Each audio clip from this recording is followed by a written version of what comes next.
Bonjour les enfants. Aujourd'hui je vous propose un petit tuto pour réaliser une carte qui est un petit peu animée, un petit peu sympa pour le poisson d'avril. Alors pour ça vous allez avoir besoin d'un papier un petit peu cartonné. Si vous en avez pas, c'est pas très grave, mais c'est vrai que c'est mieux si la carte est un petit peu épaisse.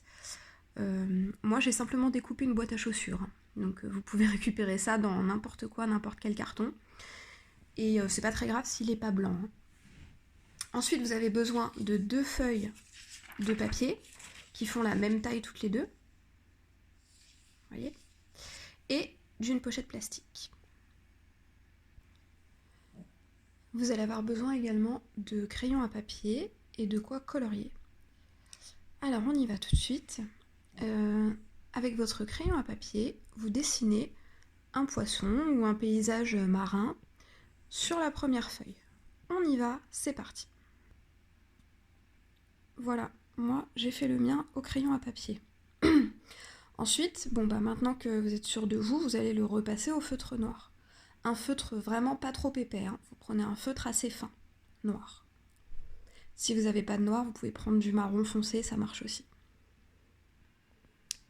Voilà, j'ai repassé au feutre noir. Ça, c'était l'étape la plus simple, entre guillemets, même si c'était la plus longue. Maintenant, il va falloir décalquer ce que vous avez fait parfaitement sur la feuille plastique.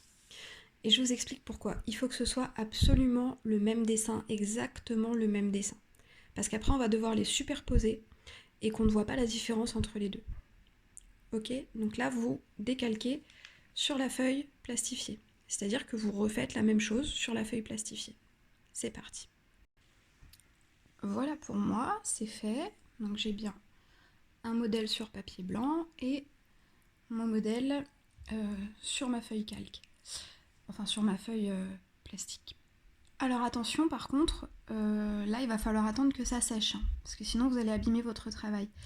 Et le feutre, ça marche pas très bien sur le plastique, donc si vous avez plutôt un stylo indélébile, vous savez c'est les stylos où l'encre ne s'efface jamais. Peut-être que vos parents ont ça, vous leur demandez un stylo indélébile. Bon alors pendant que ça sèche, on va reprendre notre première feuille. D'ailleurs, si vous n'avez pas envie de vous embêter à dessiner, vous pouvez imprimer tout simplement, hein, celle-là. Vous imprimez quelque chose en noir et blanc. Donc on la reprend, et pendant que la version plastique sèche, eh bien on va colorier cette feuille-là. Vous la coloriez comme vous voulez. Voilà, moi j'ai terminé de colorier le mien. Essayez les enfants de faire quelque chose de très coloré. Vous pouvez utiliser des feutres ou des crayons de couleur. Moi j'avais pas de feutre, donc j'ai pris mes crayons de couleur.